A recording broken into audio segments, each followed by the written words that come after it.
So today my topic of discussion is want of factor. So Priyank, before going to tell you what is want of factor, थोड़ा सा हम revise करते हैं. हमने आपको solution की एक प्रॉपर्टी बताई थी, है ना, कि एक कॉलिगेटिव प्रॉपर्टी होती है. सोल्यूशन एक कॉलिगेटिव प्रॉपर्टी होती है. तो और आपको पता है सोल्यूशन किसका बनता है? Solute plus solvent will make a solution. और हमने बोला कि जब हम सॉल्वेंट में सोल्यूट को डालते हैं that will make a solution. तो जब भी अगर आपने कोई भी पानी में आपने सोल्यूट डाला है, when the number of the solute particle कितना है उसमें, तो वो कॉलिगेटिव प्रॉपर्टी है. Colligative property depends upon the number of the solute particle. कि अगर आपने पानी में अगर if you have dissolve the salt, how many number of the solute particle is there in the solution. So colligative property always depends upon the number of the solute particles, but it does not depends upon the nature. So whenever we are talking about the colligative property, this is a colligative property of solution. तो बेटा जब हम colligative property of solution की बात करते हैं तो वो बोलता है it depends on the number of solute particles. Is it clear? Present in the solution.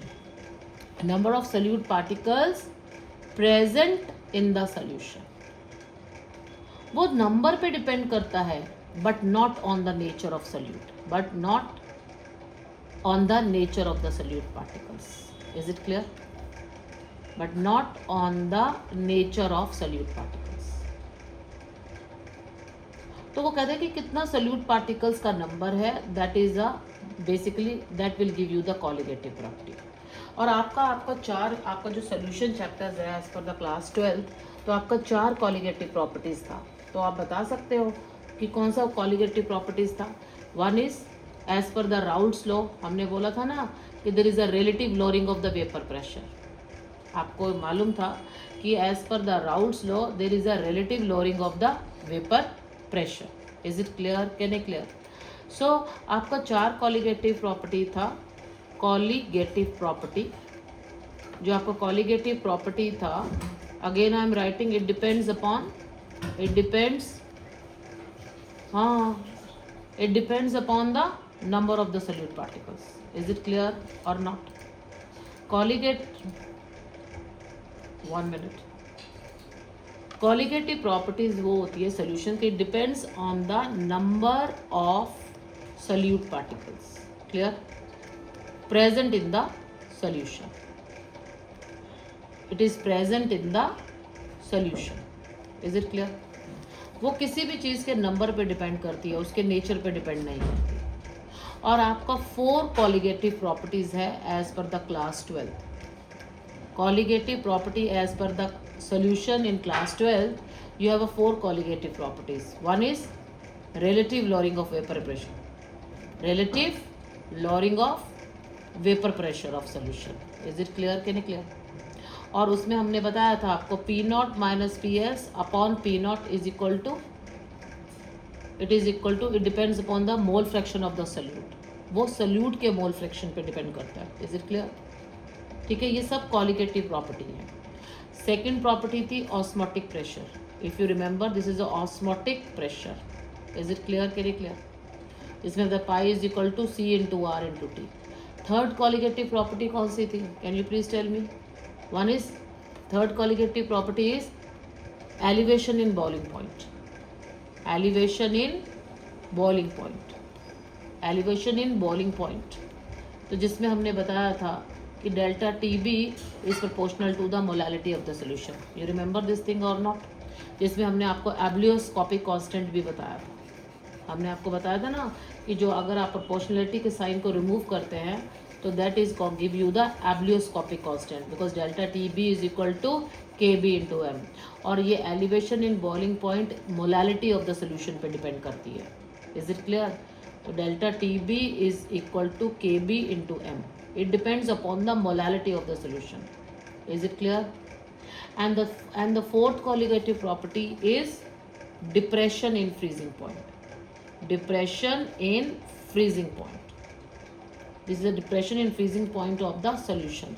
और हमने इनको सबको एक्सप्लेन किया था कि जब भी आप किसी सॉल्वेंट में नॉन वोलेटाइल सोल्यूट डालते हो तो उसका बॉइलिंग पॉइंट इंक्रीज हो जाता है और फ्रीजिंग पॉइंट डिक्रीज हो जाता है, और that is delta T F is proportional to, again it depends upon the molality of the solution, जो हमने प्रीवियसली आपको ऑलरेडी एक्सप्लेन किया है, that is equal to K F into M.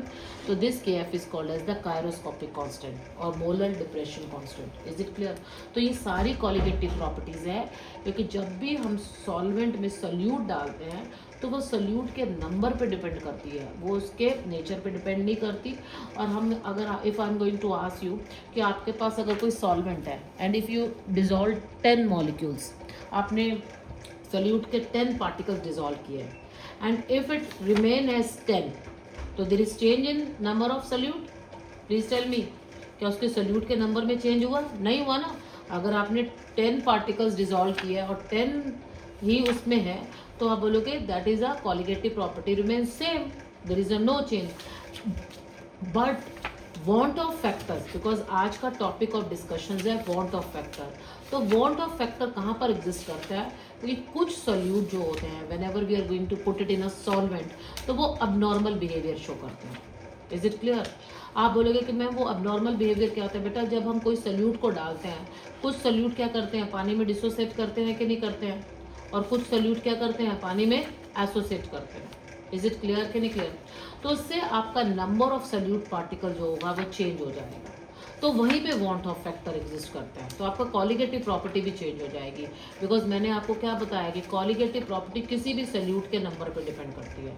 और अगर आप कहोगे कि मैम कुछ सोल्यूट पार्टिकल्स, जैसे आपका NaCl है, आपका जितने भी सॉल्ट होते हैं, when ever you are going to dissolve salt in the water, तो वो सॉल्ट क्या करते हैं, वो सॉल्ट क्या करते हैं, they will dissociate in water. Is it clear और नॉट? तो बेटा वो फिर उससे क्या होगा, जब उससे क्या होगा, नंबर ऑफ सोल्यूट पार्टिकल्स या तो इंक्रीज हो जाते हैं या कभी कभी डिक्रीज हो जाते हैं, तो उससे आपका colligative property will get change. Is it clear और not? So now I am going to talk about van't of factor. तो van't Hoff factors, again I am talking about, it is denoted by I. So where it is going to exist, अगर आप बोलोगे कि ma'am ये कहाँ पर exist करता है, जहाँ पर कोई भी जो भी सोल्यूट होते हैं, सोल्यूट है ना, वो एक अबनॉर्मल मोलर मास शो करेंगे. इज इट क्लियर कि नहीं clear? Now you are going to ask me ma'am how this could be possible.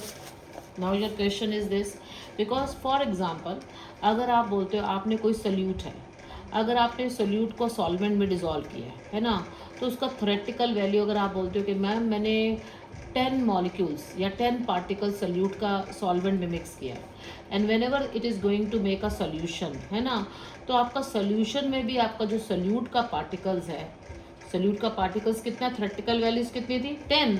If it will remain 10, तो आपका जो कॉलिगेटिव प्रॉपर्टी है ना, it depends upon the number of solute. Is it clear कि नहीं clear? तो आपका जो कॉलिगेटिव प्रॉपर्टी होगा वो 10 के ऊपर डिपेंड होगा कि नहीं होगा. So means the colligative property, there is no change in solute. Is it clear? There is no change in the number of solute. आपका जो थ्योरेटिकल वैल्यू 10 था and it will remain as 10. So आप बोलोगे there is no, यहाँ पर कोई भी want of factor नहीं होगा. Is it clear? There is no van't of factor. Is it clear? But अगर if I am going to give another example, for example, if you have a NaCl, is it clear? And if you have a 10 molecules of NaCl, is it clear? Whenever you put it in a water, तो ये पानी में dissociate करके क्या देंगे, sodium ions देंगे और chloride ions देंगे. And if you have 10 molecules, ऐसे सोचते हो ना आप, 10 मॉलिक्यूल्स हैं तो आपका थ्योरेटिकल वैल्यू तो 10 था, but when ever you dissolve in water तो वो डिसोसिएट करके ये अलग अलग हो गया. तो आपका what is the number of solute particles, अब आपका नंबर ऑफ सोल्यूट पार्टिकल्स कितना हो गया? आप बोलोगे मैम यस, आपका थ्योरेटिकल वैल्यू कितना था, this is your theoretical value, but and this is your experimental value. Is it clear? Can it clear? You get my point और नॉट? यू कैन से कि आपने सोचा तो कुछ और था बट एक्चुअल रियलिटी में this is your experimental value. Is it clear? Can it clear? बेटा आपके एक्सपेरिमेंटल वैल्यू तो 20 था, बट आपने जो थ्योरेटिकल वैल्यू था, या आप कुछ भी कह सकते हो कि कैलकुलेटेड वैल्यू जो था, is it clear, can it clear, this is your, you can use is a theoretical value, it is a calculated value, it is up to you whatever word you are want to use. तो आप बोलोगे ma'am मेरा calculated value तो 10 था, but when ever I put it in a water, मैं तो expect ये कर रहा था मेरी कॉलिगेटिव प्रॉपर्टी 10 मॉलिक्यूल्स पे डिपेंड था, बट अभी तो मेरा कॉलिगेटिव प्रॉपर्टीज क्या हो गया, इंक्रीज. तो जो भी मॉलिक्यूल्स डिसोसिएट करते हैं, है ना, कुछ मॉलिक्यूल्स पानी में क्या करते हैं, dissociate, is it clear, can it clear. तो जो भी पानी में डिसोसिएट करते हैं तो वो कॉलिगेटिव प्रॉपर्टी को इंक्रीज करते हैं और मोलर मास को क्या करते हैं, decrease. Is it clear, can it clear.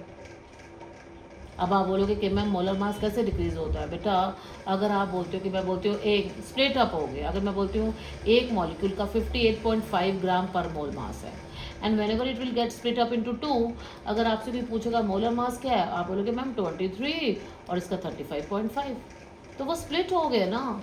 तो जो भी चीज़ पानी में डिसोसिएट करेगी, कॉलिगेटिव प्रॉपर्टी इंक्रीज होगी और मोलर मास डिक्रीज होगा. और इसलिए हम बोलते हैं, this is a very important concept, colligative property is inversely proportional to the molar mass. Is it clear, can it clear, is it clear, can it clear. उल्टा हो जाता है, अगर कोई भी चीज़ डिसोसिएट करेगी, that you need to remember, कोई भी चीज़ क्या करेगी, पानी में डिसोसिएशन होगा बेटा. जो भी चीज़ और जो भी आपके जो भी चीज़ आपका जो भी सल्यूट बेसिकली पानी में डिसोसिएशन शो करेगा, तो it will lead to the increase in the colligative property. But there is a जो उसका मॉलिकुलर मास होगा या मोलर मास होगा, है ना, वो आपका डिक्रीज हो जाएगा. क्लियर और नॉट. और यहाँ पर भी हम अप्लाई करते हैं, जो भी आपके solute abnormal molar mass show करते हैं, तो वहाँ पर हम वॉन्ट ऑफ फैक्टर अप्लाई करते हैं. क्लियर. और वॉन्ट ऑफ फैक्टर का कैलकुलेशन कैसे होता है, that is denoted by I. Is it clear, can it clear. तो वो आई वो हाँ भाई, अब नॉर्मल भाई हमारा एक्सपेक्टेड देखो, जैसा हम सोल्यूट को डालते हैं अगर वो वैसा ही रहता है मास, तो वहाँ पर तो कोई वॉन्ट ऑफ फैक्टर नहीं कैलकुलेशन है. वॉन्ट ऑफ फैक्टर की कैलकुलेशन ही वहाँ पर होती है जो सोल्यूट पानी में या तो डिसोसिएट करते हैं या एसोसिएट करते हैं.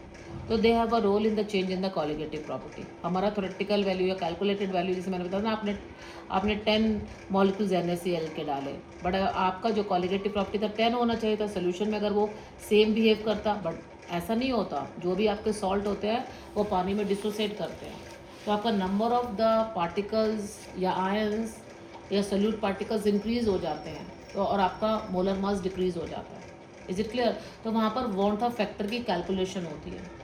तो based on the colligative property of van't, और मैंने ये भी बताया कि colligative property is inversely proportional to the molar mass. ये आपस में इन्वर्सली प्रोपोर्शनल है.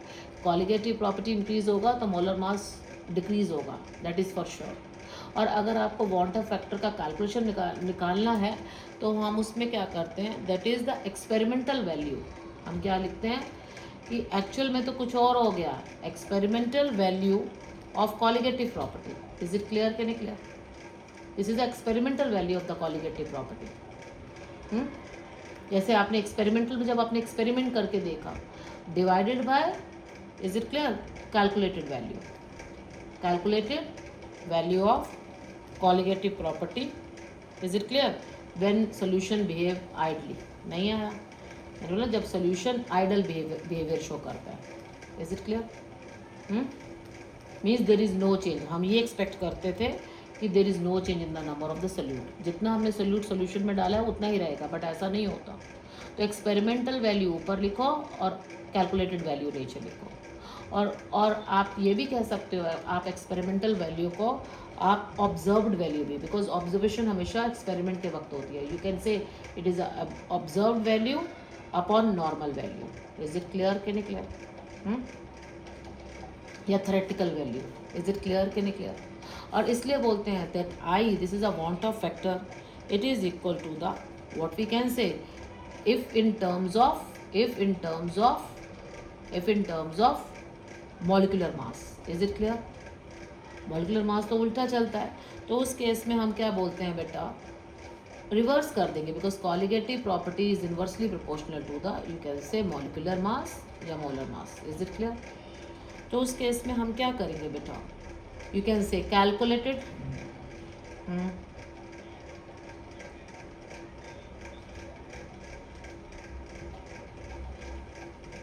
बढ़ेंगे, yes this is the concept. तो इस केस में अब अगर in terms of molecular mass colligative van't of factor को आपको मेजर करना है तो आप बोलोगे calculated value of molecular mass, is it clear?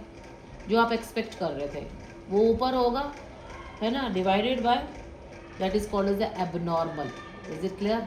Abnormal, abnormal या ऑब्जर्व्ड, है ना, observed value of molecular mass. Clear के नहीं clear? You can reverse it ना। देखो एक्सपेरिमेंट अगर in terms of colligative property करते हैं तो experimental value of colligative property ऊपर और कैलकुलेटेड वैल्यू जो थ्योरेटिकल वैल्यू नॉर्मल वैल्यू नीचे आएगा। But in terms of molecular mass अगर करते हैं because they are inversely proportional, तो if you have to calculate the van't of factor, is it clear? तो उसमें हम कैलकुलेटेड वैल्यू उस कैलकुलेटेड वैल्यू को हम नॉर्मल वैल्यू भी बोलते हैं। भाई जो हम एक्सपेक्ट कर रहे हैं कि अगर आपने 10 मॉलिक्यूल्स डाला है तो इफ़ 10 विल रिमेन 10, पर ऐसा नहीं होता।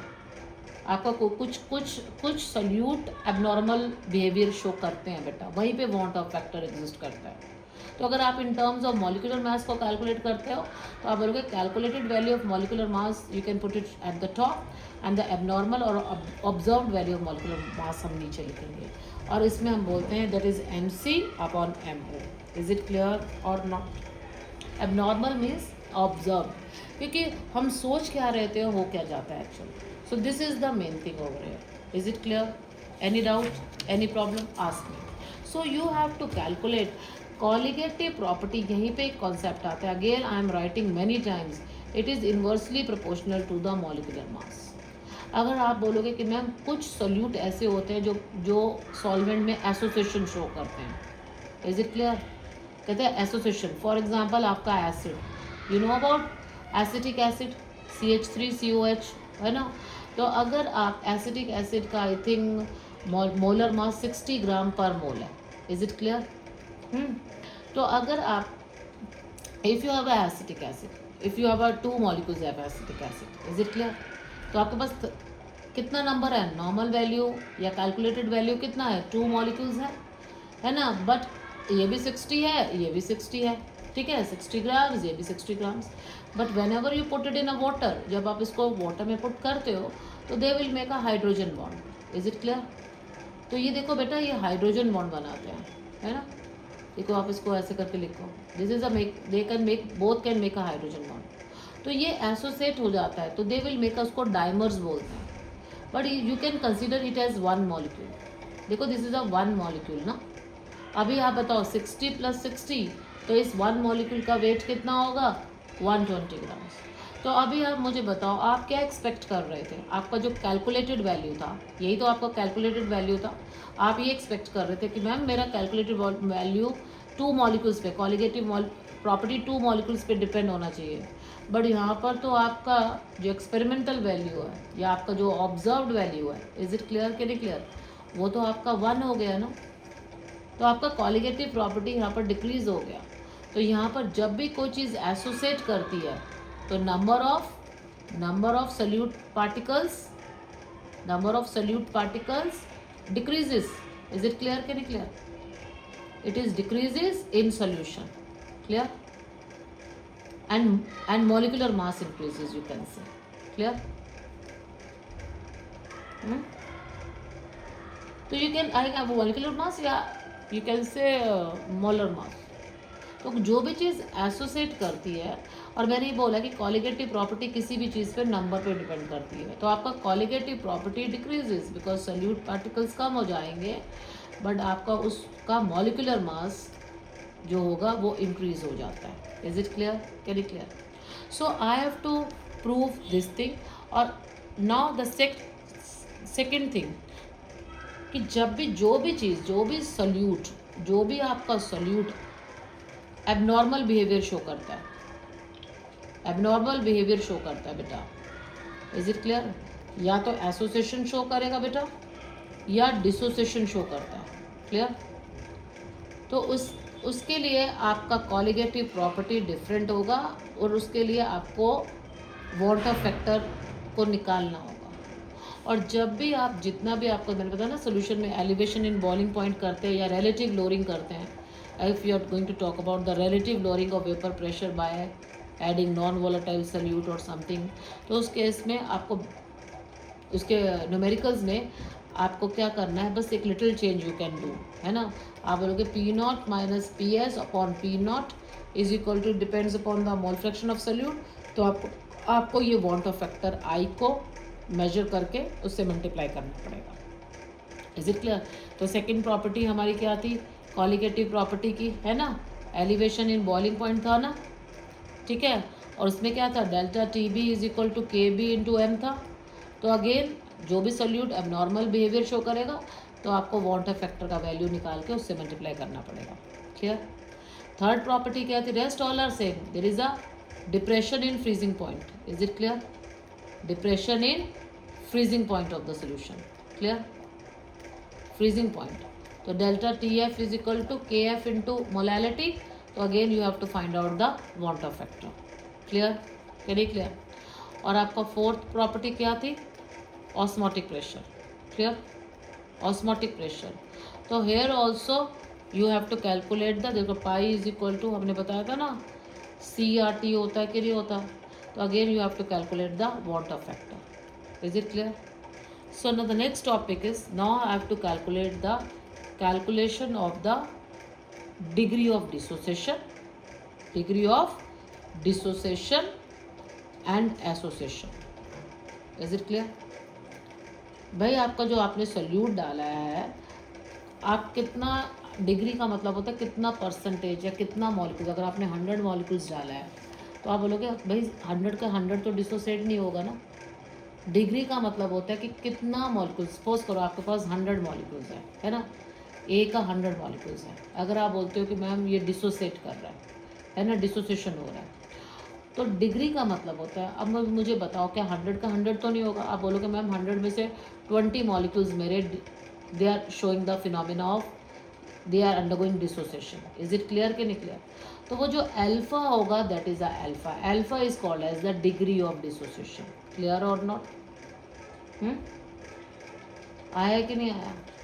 और अगर आप बोलोगे मैं मेरे 100 मॉलिक्यूल्स है, भाई सारे तो सारे देखो, अगर आप 100 डालते हो तो ऐसा तो नहीं कि 100 ही एसोसिएशन करेंगे, तो उसमें से कितना परसेंटेज भी कह सकते हो या कितना मॉलिक्यूल्स एसोसिएट कर रहा है और कितना मॉलिक्यूल डिसोसिएट करता है, तो that is called as the degree of dissociation and degree of association.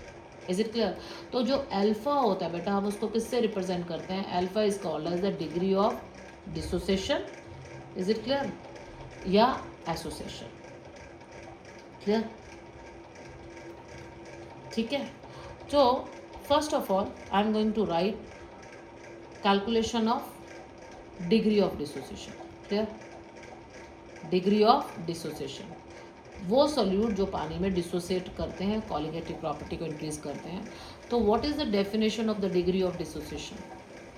Priyank, degree of dissociation का डेफिनेशन क्या है? कहते हैं it is defined as the fraction.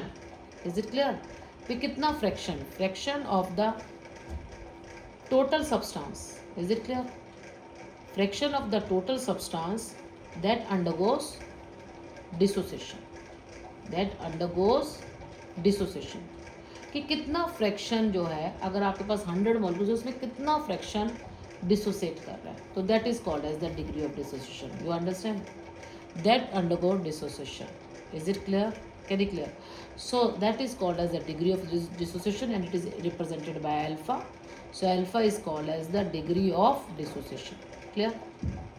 तो अगर आप मैथ्स में अप्लाई करते हो तो आप क्या करते हो कि number of moles dissociated, is it clear, है ना।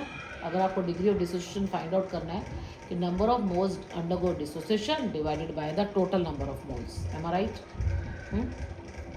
Total number of moles taken. Clear? कि आपने रिएक्टेंट के कितने मोल्स लिए, उसमें से कितना ब्रेक हो गया, तो आप बोलोगे कि मैम मेरे 100 में से 20 ब्रेक डाउन हो गए हैं, तो वो that is the number of moles dissociation you can write at the top divided by the total number of moles, तो that will give you the degree of dissociation. Is it clear और not? ठीक है. अब now I am going to explain by taking one example. कहते suppose आपके पास कोई भी इलेक्ट्रोलाइट है. You have any electrolyte. Is it clear? जैसे उसका नाम है ए. कहते जब आप उस ए को सॉल्वेंट में डालते हैं तो it will undergo dissociation. Clear? To give an ions. Is it clear? कहते जब उसको हम पानी में डालते हैं तो वो एन आयंस देते हैं and alpha is called as the degree of dissociation. Clear? Degree of dissociation. So आप इस रिएक्शन को कैसे लिखेंगे बेटा? This is a A. Clear? तो ये ए ब्रेक डाउन होके it will give a N1 moles of मतलब B. This is N2 of C and so on. कह सकते हैं कि नहीं कह सकते? और you can say ma'am this N1 plus N2 and so on it will give the N ions. Is it clear? N number of ions you can से ना. ठीक है. सो अगर वो बोलते कहते हैं फॉर एग्जाम्पल अगर हम कोई भी रिएक्शन को if we the start the reaction with 1 mole of the solute. Clear? अगर हमने ए का कितना मोल लिया है सॉल्यूशन में? 1 मोल. Is it clear? तो बेटा जब आपका इक्विलिब्रियम आएगा when ever you have a equilibrium. Clear? तो अगर आप बोलते हो कि मैम उसमें से जो एक at the time of equilibrium alpha moles क्या हो गए? Undergo dissociation. Clear? Alpha moles will undergo dissociations. ठीक है. तो अब आप मुझे बताओ at the time of equilibrium तो आपका आपने ए मोल से स्टार्ट किया था तो what is the left over this? आपका ये कितना बचेगा बेटा? तो ये 1 माइनस अल्फा. ठीक है. और अगर हम बोलते हैं कि भाई ये आपका लेफ्ट जो है ए जो है जिसका 1 मोल से स्टार्ट किया था 1 माइनस अल्फा. और देखो ये N1B, दिस इज़ N2C और दिस इज सो ऑन. और मैंने बताया था जितना ये डिसोसिएट होगा उतना ही इसका फॉर्मेशन होगा कि नहीं होगा. Is it clear? तो ये N अल्फा बनेगा और ये भी N अल्फा बनेगा कि नहीं बनेगा. इज इट क्लियर और नॉट? Any doubt? तो at the time of equilibrium है ना. तो जब आप बोलोगे at the time of equilibrium, ठीक है, तो आपका इक्विलिब्रियम के वक्त टोटल नंबर्स ऑफ आयंस कितना रहेगा? Is it clear? Total numbers of dissociated. Is it clear? And undissociated solute कितना होगा बताओ? What is total number of dissociated and undissociated solute present in the solution? Present in the solution. बिल्कुल it is equal to 1 minus alpha because reactant को plus करो. Is it clear? Is it clear और not? Plus N alpha कर दें क्योंकि because this is N1 alpha this is N2 alpha. तो it is equal to so और is equal to N alpha. We can do it like this ना. तो it is a sum of N alpha है ना. Is it clear और not? कुछ पूछना है तो पूछो. This is 1 minus alpha plus N alpha. अगर आप इसको सॉल्व करते हो तो इसको 1 प्लस N माइनस 1 अल्फा कर सकते हैं. Tell me. अगर आप बोलोगे कि मैम ये आपने कैसे किया है, देखो 1 minus alpha plus N alpha. ठीक है. मैंने यहाँ पर अल्फा कॉमन ले लिया. Is it clear? 1 plus is it clear plus देखो N माइनस 1 और अल्फा हमने बाहर रखा है. यू गेट इट और नॉट? कुछ पूछना है तो पूछो. If you have any questions.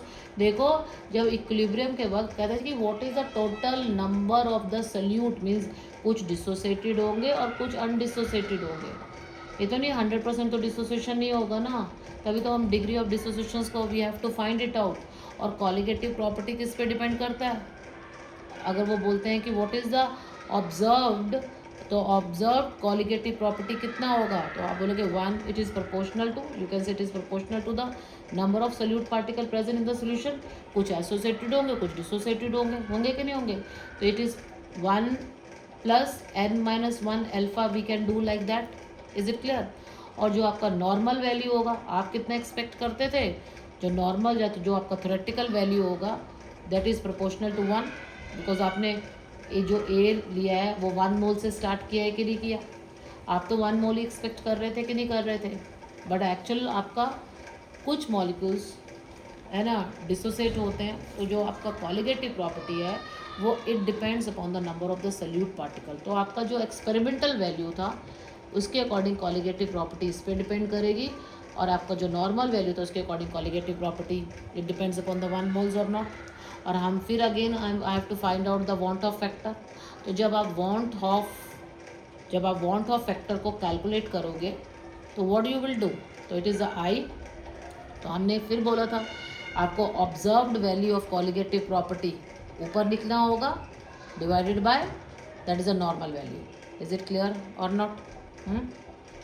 तो आपको आई का जब वैल्यू फाइंड आउट करते हैं तो आपका ऑब्जर्व्ड वैल्यू कितना है, 1 plus n-1 alpha divided by 1 करें।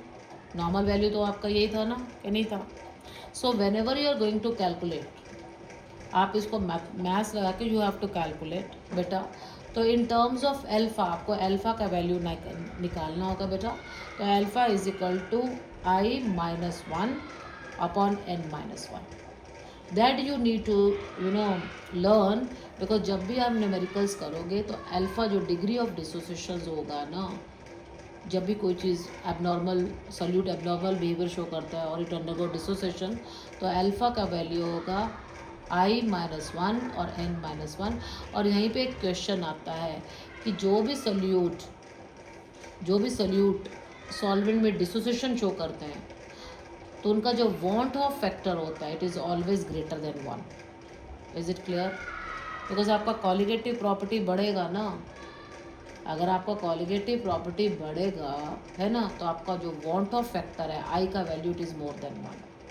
ये क्वेश्चन पूछा जाता है कि जब भी आपका वांट ऑफ फैक्टर का वैल्यू इज़ मोर देन 1, तो दैट सल्यूट अंडरगो एसोसिएशन और dissociation. You have to say that solute undergo dissociation in solvent, है ना?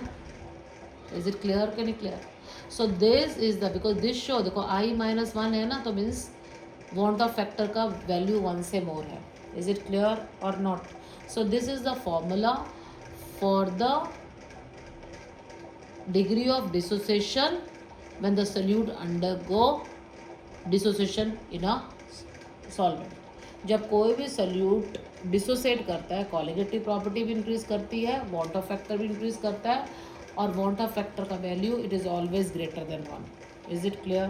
Can it clear? And when ever I am going to talk about the van't of factor i in terms of molecular mass, तो आप क्या करोगे बेटा, जो normal molecular mass का value ऊपर लिखेंगे। Is it clear?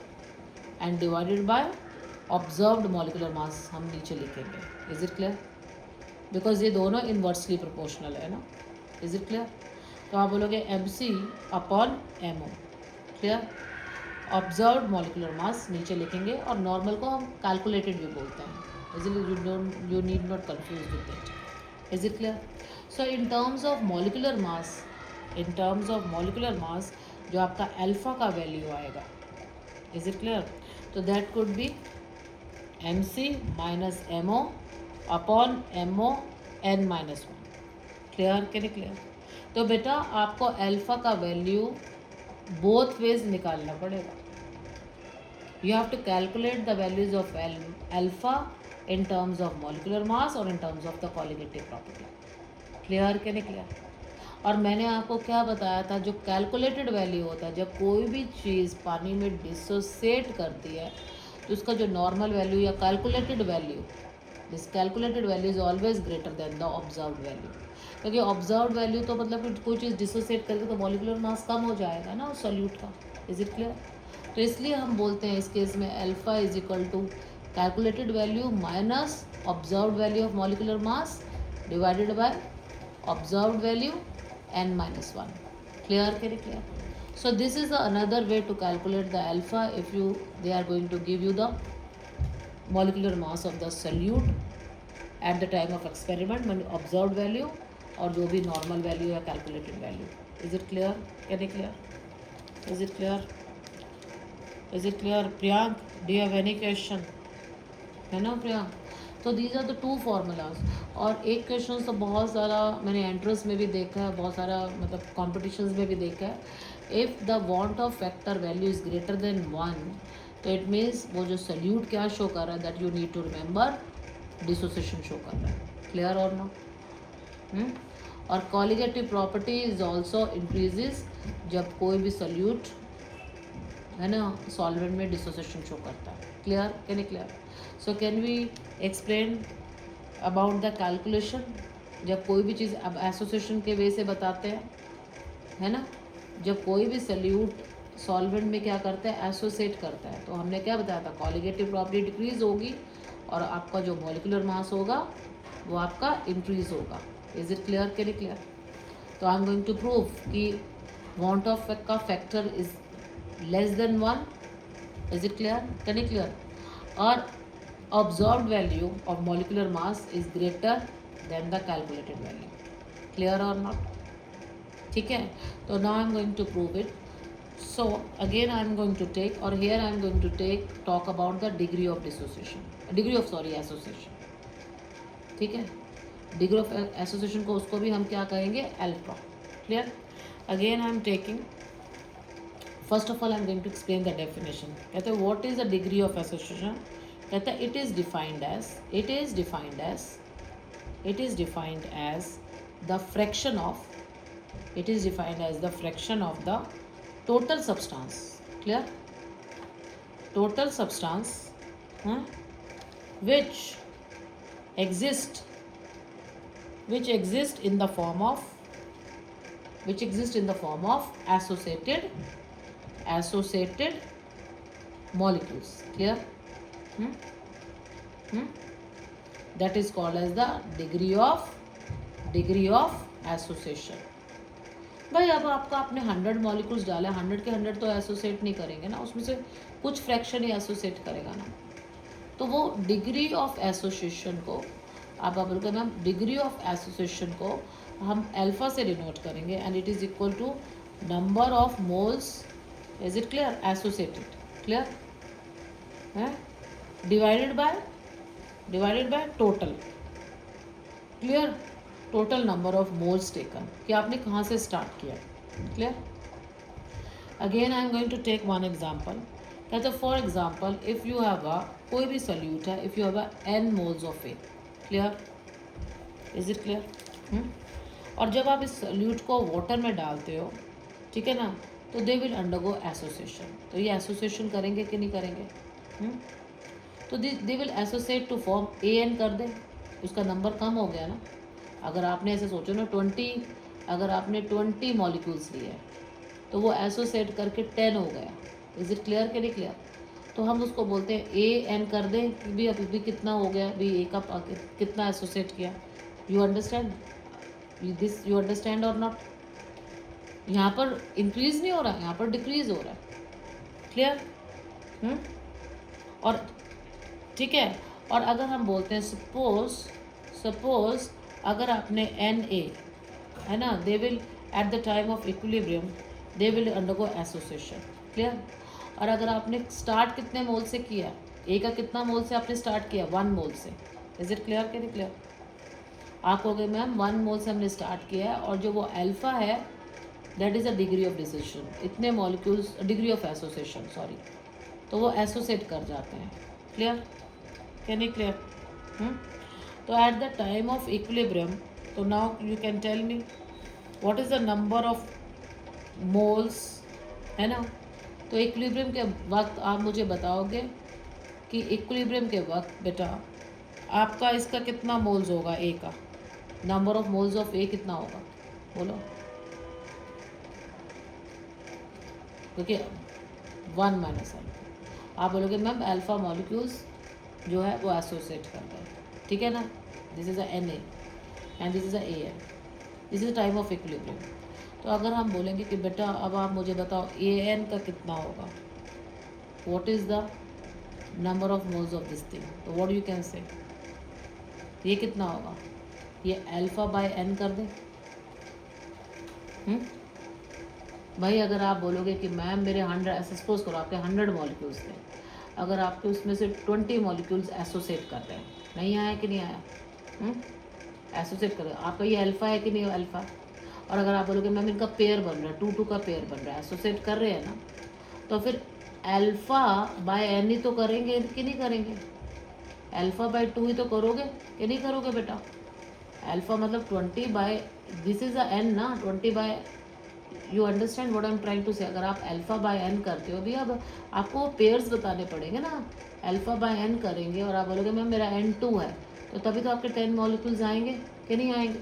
तो यहाँ पर भी तो मैंने बोला ना कि आपके अल्फा जो मॉलिक्यूल्स, आपके 20 मॉलिक्यूल एसोसिएट कर रहे हैं, तो अल्फा एसोसिएट कर रहे हैं, तो वो कितने कितने का पेयर बन रहा है? आप बोलोगे कि मैम मेरा एन 2 का मतलब बन रहा है ना, 2 का पेयर बन रहा है, और 2 का है ना, तो अल्फा बाय एन नहीं करेंगे, एसोसिएट करके मॉलिक्यूल्स कम हो जाएंगे ना बेटा। यू गेट माई पॉइंट और नॉट? थोड़ा सा ये समझने वाला है, यू अंडरस्टैंड। अगर आप बोलोगे कि मैम मैंने ए मोल, देखो N A N at the time of equilibrium, A N का मतलब ये कितना कितने का पेयर बन रहा है। तो अगर आपने स्टार्ट कितने पे किया, आप बोलोगे मैम मैंने 1 मोल्स ऑफ ए से स्टार्ट किया था, ठीक है, तो इक्विलिब्रियम के वक्त, और आप बोलोगे मैम मेरा जो अल्फा है, alpha is the degree of, it is a degree of association, clear, कि भाई उसके डिग्री ऑफ एसोसिएशन मतलब इतने मॉलिक्यूल्स ए के एसोसिएट करके, जैसे 100 में से 20। तो माय नेक्स्ट क्वेश्चन इज कि eight the time of equilibrium, है ना, अब आप पूछोगे ना भी इक्विलिब्रियम के वक्त एन ए कितना कितना, what is the left N A, तो आप बोलोगे कि मैम मेरा ए मोल से मैंने स्टार्ट किया था, तो 1 माइनस अल्फा होगा लेफ्ट, है ना। और eight the time of equilibrium जो ये है, जो आपने बोला कि इसके नंबर ऑफ एसोसिएट करके मॉलिक्यूल्स कम हो गए सॉल्यूशन में, तो आप बोलोगे कि इसका कितना होगा, तो आप बोलोगे जितना ये एसोसिएट हुआ तो अल्फा बाय एन करेंगे कि नहीं करेंगे? यू गेट माई पॉइंट और नॉट? ठीक है, तो what is the total number of moles in the solution, what you say, what is the total number of moles, है ना, इन द सॉल्यूशन। कि कुछ एसोसिएटेड होंगे और कुछ अनएसोसिएटेड होंगे, ये अनएसोसिएटेड बचेंगे, है ना, है ना, और ये कुछ एसोसिएटेड फॉर्म है, क्लियर और नॉट? तो दोनों का सम लेंगे कि नहीं लेंगे? Tell me. तो आप बोलोगे 1 minus alpha plus alpha by N, is it clear? Can it clear? भाई कुछ मॉलिक्यूल्स अनएसोसिएटेड है और कुछ मॉलिक्यूल एसोसिएट करें, तो आपका टोटल नंबर ऑफ मोल्स जो सल्यूट का है दैट इज़ द सम, दोनों पे डिपेंड करेगा कि नहीं करेगा? क्लियर? तो आपका वॉन्ट ऑफ फैक्टर कहता है इन टर्म्स ऑफ, कहता है in terms of colligative property, तो आपका जो वॉन्ट ऑफ फैक्टर होगा, वॉन्ट ऑफ फैक्टर, क्लियर, तो आई का वैल्यू हमने बोला ना, एक्सपेरिमेंटल वैल्यू, एक्सपेरिमेंटल वैल्यू जिसको ऑब्जर्व्ड वैल्यू भी बोलते हो, है ना, वैल्यू ऑफ कॉलिगेटिव प्रॉपर्टी ऊपर लिखेंगे divided by, that is called as the, कौन सा वाला वैल्यू, जो आपका कैलकुलेटेड वैल्यू, कैलकुलेट नहीं हो, देखो कैलकुलेटेड वैल्यू जो थ्योरेटिकल वैल्यू, एक्सपेरिमेंटल वैल्यू ऊपर होगा, एक्सपेरिमेंटल वैल्यू तो आपका हो जाता है 1 minus alpha plus alpha by N और डिवाइडेड बाय 1, क्योंकि आपने 1 से, आपका कैलकुलेटेड वैल्यू तो 1 था ना, आपने 1 से स्टार्ट किया, कहते किया था कि नहीं दिया। और जब आप इसको सॉल्व करते हैं whenever you are going to, तो आपका जो अल्फा का वैल्यू होगा ना, this is a van't Hoff factor, तो जो आपका अल्फा का वैल्यू होगा that is equal to 1 minus I C, 1 minus I N upon N minus 1, is it clear? Can it clear? तो इससे आपको ये प्रूव होता है कि जब भी कोई चीज़ एसोसिएट करती है सल्यूट, इज इट क्लियर, तो वॉन्ट ऑफ का factor is less than 1, means colligative property is decreases, molecular mass increases, clear? Can it clear? अभी हम आपको शो करेंगे in terms of molecular mass. So this is the value of alpha in the terms of colligative property का जब हमने value put किया, तो alpha is equal to 1 minus I, want of factor n upon n minus 1, and here you just see कि 1 is greater than want of factor, और you can say want of factor is less than 1, तो आपका कोई भी चीज़, आपका जो salute है वो एसोसिएशन शो करता है, is it clear? Can it clear? और in terms of molecular mass, now in terms of molecular mass, तो मॉलिक्यूलर मास तो मैंने बताया ना, colligative property is inversely proportional to molecular mass, clear?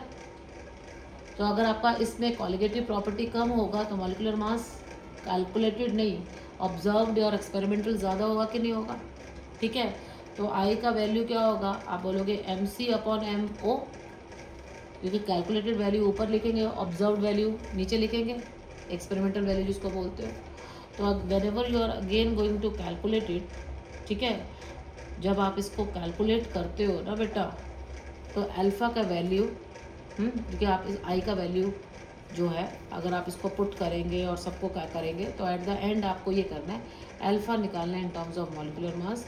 तो दैट इज़ इक्वल टू, देखो observed value is greater MO minus calculated value of molecular mass divided by observed value of molecular mass. तो this could be a n minus 1. So these are the two formula for the degree of association and dissociations, which is very important, and you have many numericals based on it. Is it clear? Can you clear? और इसका जो concept चलता है बेटा, इसका जो concept चलता है, वांट ऑफ फैक्टर का वैल्यू 1 से ज़्यादा होगा तो इट मीन्स डिसोसिएशन हो रहा है सल्यूट का, ठीक है। कॉलिगेटिव प्रॉपर्टी इंक्रीज हो रही है और मॉलिक्यूलर मास डिक्रीज होगा सोल्यूशन में। दूसरा, इफ द आई का value is less than 1, want of factor का वैल्यू, इसका मतलब वो एसोसिएशन हो रहा है, कॉलिगेटिव प्रॉपर्टी कम हो रहा है because it depends upon the number of the solute, और आपका मॉलिक्यूलर मास इंक्रीज हो रहा है। Is it clear?